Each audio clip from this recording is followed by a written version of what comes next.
आदाब। तो पिछली वीडियो में मैं एहतलाम के बारे में डिटेल से बता चुका हूँ। थोड़ा बहुत फिर बता देता हूँ आसान लफ्ज़ों में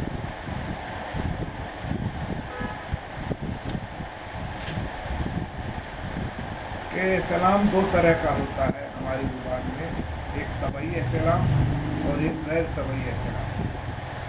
तबई एहतलाम नेचुरल होता है, कुदरती होता है, और इस एहतलाम में जिसमें कोई ख़राबी पैदा नहीं होती है। अगर ये एक बार, दो बार या तीन बार हो एक महीने में, या हफ्ते में एक बार हो गया तो भी कोई बात नहीं है। इसकी पहचान ये है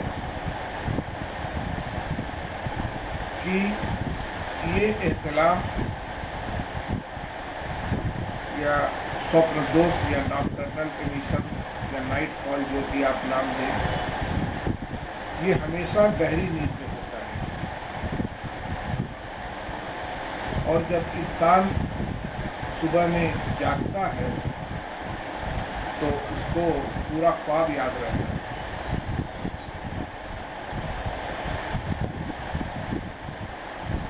जब मनी खारिज होती है तो उस वक्त अज़ाए तनासुल में नफ्स में पूरी तुंदी, पूरी तेज़ी होती है, इरेक्शन फुल होता है, इंतशार मुकम्मल रहता है।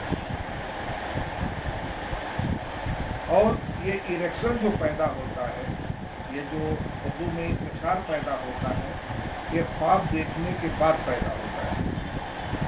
ख्वाब देखने से ही ये पैदा होता है। और जब मनी खारिज होती है ख्वाब में कार्रवाई करते वक्त, तो इंसान को सेक्स जैसी लज्जत महसूस होती है। और एहतलाम हो जाने के बाद किसी तरह की कोई कमज़ोरी या जिस्म में सुस्ती वगैरह महसूस नहीं होती है, बल्कि इंसान हल्का फुल्का महसूस करता है।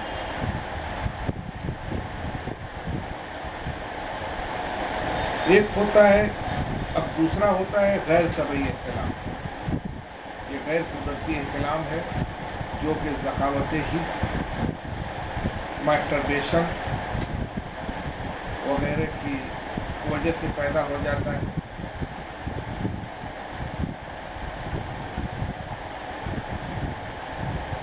तो इसकी भी दो किस्में हैं। एक तो ये है कि ख्वाब आता है, कार्रवाई होती है, मगर वो कार्रवाई भी आधी अधूरी होती है और ख्वाब भी पूरी तरह से याद नहीं रहता है, हल्का फुल्का ही याद रहता है। न तो पूरी कार्रवाई याद रहती है, न तो पूरा ख्वाब याद रहता है, न तो पूरा तस्वीर या फ़ोटो याद रहता है।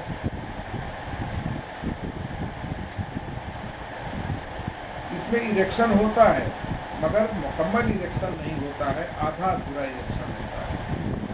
आधा अधूरा ही नफ्स में इंतशार होता है। तो अगर इस तरह का एहतलाम कभी कभार हो गया, महीने में एक आध बार, तब तो कोई बात नहीं है,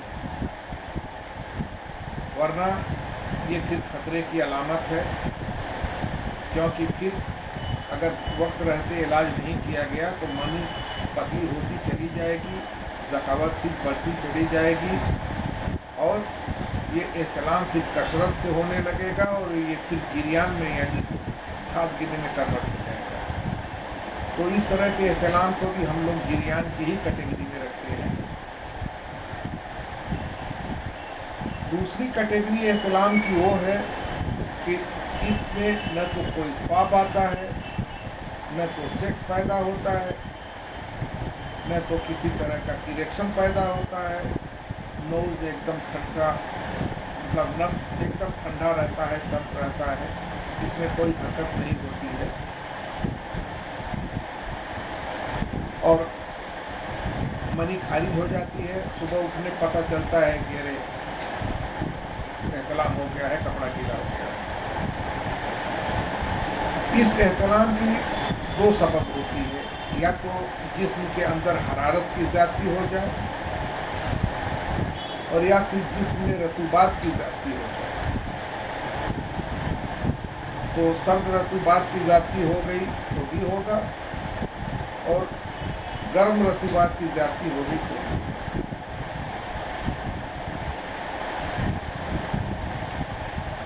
अब मैं आपको दवाएं बता देता हूँ।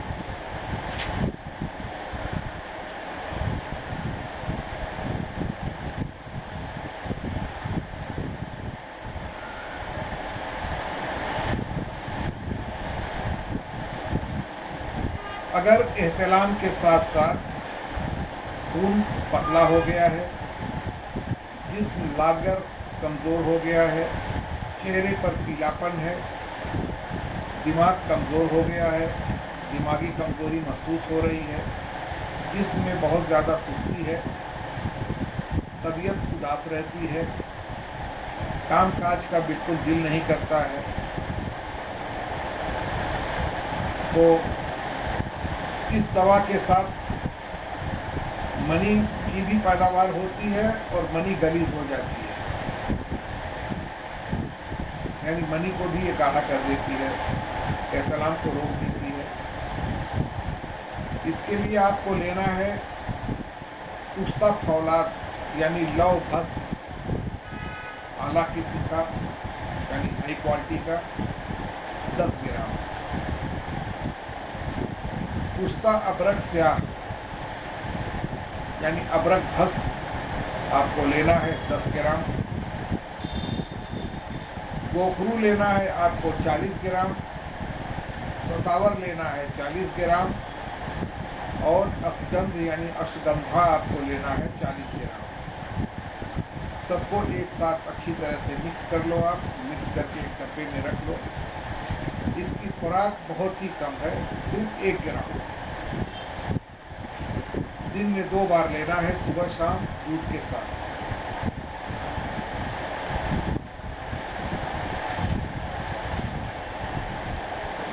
एक दूसरी दवा बता देता हूँ एकदम आसान। तो एहतलाम चाहे कितना भी पुराना हो गया हो और एहतलाम के साथ कब्ज रहता हो, तो 2 बीमारियां हों, यानी एक एहतलाम का और एक कब्ज का, तो इस दवा से दोनों निकल जाते हैं। इसके लिए आपको लेना है खाने वाला नमक 20 ग्राम, सनाए पत्ती लेना है आपको 20 ग्राम, और अजवाइन आपको लेना है 20 ग्राम। तीनों का पाउडर बना करके रख लेना है। इसकी खुराक है 1 या 2 ग्राम। तो अगर 1 ग्राम खा के देखिए और लेट्रिन नहीं होती है, मैदा को हजम कर लेता है, तो फिर खुराक बढ़ा के 2 ग्राम कर दीजिए। दिन में 4 बार आपको ये दवा लेनी है, हल्का गर्म यानी नीम गर्म पानी के साथ। हल्का गर्म पानी के साथ दिन में 4 बार ये दवा लेनी है।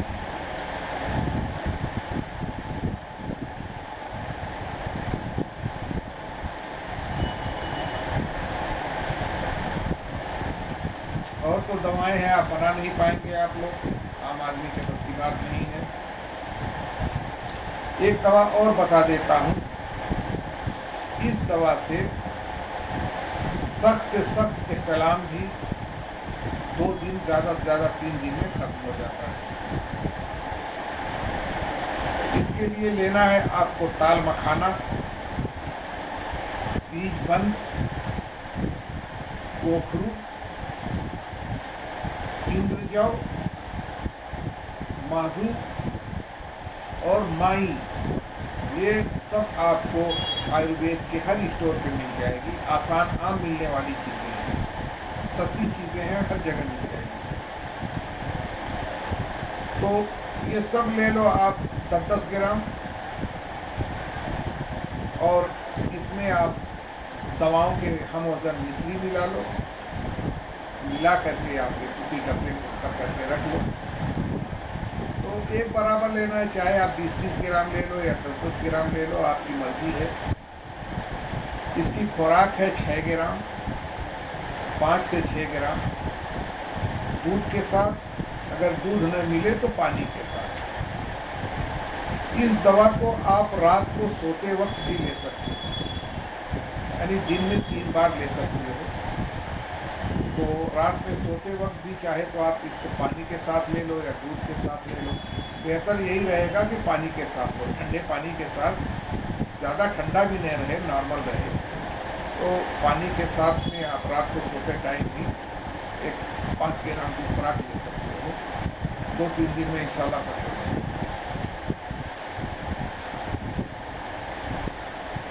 एक और दवा आपको बता देता हूँ, मगर ये दवा तो इसकी खुराक बहुत है, एक रत्ती से यानी 100 mg, इसलिए आम लोगों के बस की बात नहीं है, तो इसको जाने दो। दूसरा आपको बता देता हूँ, इस दवा से अगर धात गिर रही हो तो वो भी बंद हो जाएगी, और एहतलाम तो बंद ही हो जाता है। तो एहतलाम और गिरियान यानी स्वप्न दोष और धात गिरना, दो का दो बंद हो जाता है। लेकिन कम से कम 1 हफ्ता आपको इस्तेमाल करना पड़ेगा। इसके लिए लेना है आपको धतूरे का बीज, भांग का बीज और खिरफा का बीज, यानी खिरफा यानी बथुआ, बथुआ का बीज, काहू का बीज और इमली का बीज छिलका निकाला, और लेना है आपको पोस्ता दाना, और आपको लेना है सूखा सिंघाड़ा। तो हर एक ले लीजिए 10 ग्राम, और इसमें डालना है आपको बादाम 30 ग्राम, और चीनी डालना है आपको सब दवाओं के बराबर। तो सबको पाउडर बना करके आप रख लीजिए हिफाजत से। इसकी खुराक बहुत थोड़ी है, 2 से 3 ग्राम, 3 ग्राम से ज़्यादा ना होने पाए। 2 से 3 ग्राम लेना है दूध के साथ, सुबह शाम खाली पेट, कम से कम 1 हफ्ता ज़रूर इस्तेमाल करें। इंशाअल्लाह 1 हफ्ते में ख़त्म हो जाएगा।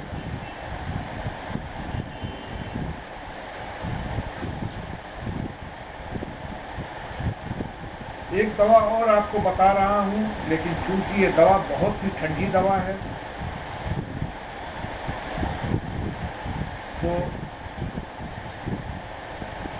ज़्यादातर तो सर्दी की वजह से ये तनाव होता है, यानी गर्मी हरारत की ज़्यादती आगे चल कर के सर्द ऋतुवात में कन्वर्ट हो जाती है।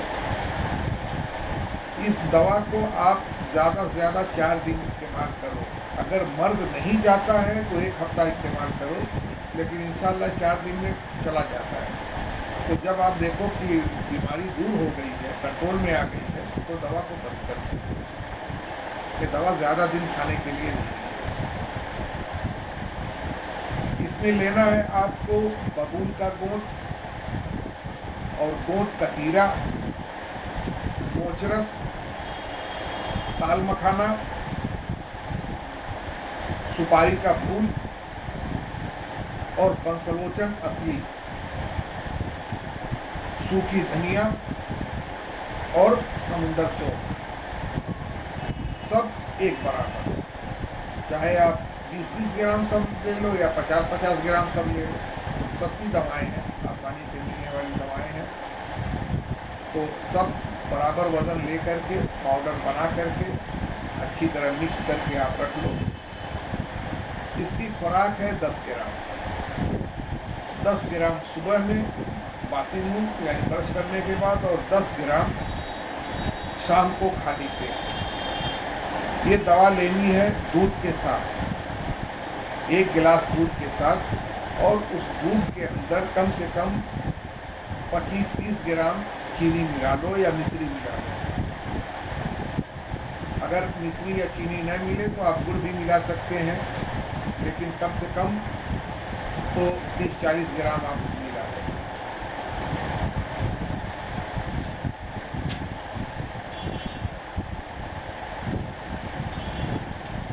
एक दवा और मैं बता चुका हूँ पहले, एक ट्रैक बेलाडोना के बारे में। वो जो है एहतलाम और ज़कावत हिस्स दोनों को दूर करती है। तो उसके लिए आप मेरा पिछला वीडियो देख सकते हैं, एहतलाम ज़कावत हिस्स के ऊपर जो मेरा वीडियो है उसको देखेंगे आप तो उसमें ये दवा मिल जाएगी। आसान दवा है, ऑनलाइन मिल जाएगी, होम्योपैथ के स्टोर में मिल जाएगी। एक दवा और मैं आपको बता देता हूँ।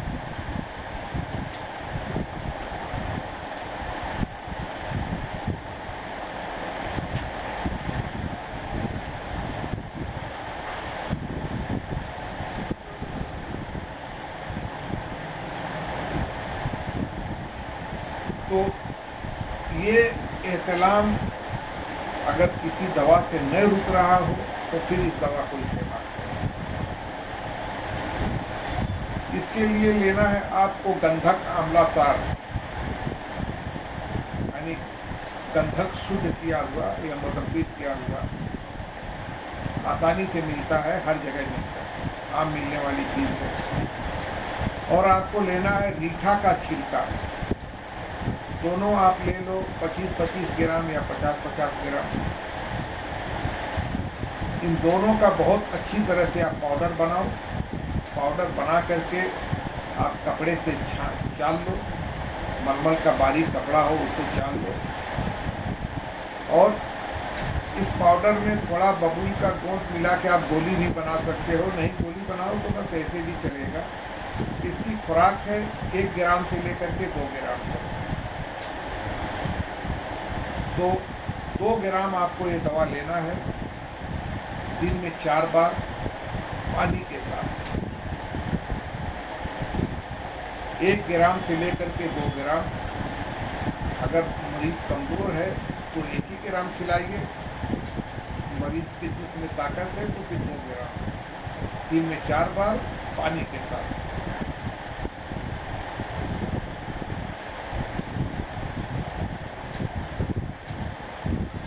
और दवाएं तो आप बना नहीं सकते हैं। एक मसाला मैं बता सकता हूँ, तो वो मसाला भी एहतलाम में बहुत काम की चीज़ है। इसमें आपको लेना है काली मिर्च 25 ग्राम, छोटी इलायची 5 ग्राम और स्याह ज़ीरा 60 ग्राम। तीनों को आप पाउडर बना लो, एक साथ पाउडर बना करके रख लो। जब भी आप कोई चीज़ खाते हो, दाल हो, सालन हो, तरकारी हो, वगैरह हो, तो 1-1.5 ग्राम ये दवा ऊपर से छिड़क लेना है। इस तरकारी या दाल के ऊपर 1 से 1.5 ग्राम ये दवा या ज़्यादा से ज़्यादा 2 ग्राम आपको छिड़क लेना है। दिन में आप 3 बार खाना खाते हो तो 3 बार इसको छिड़क लो। अगर कोई दवा नहीं खा रहे हो आप तो इससे भी काम बन जाता है।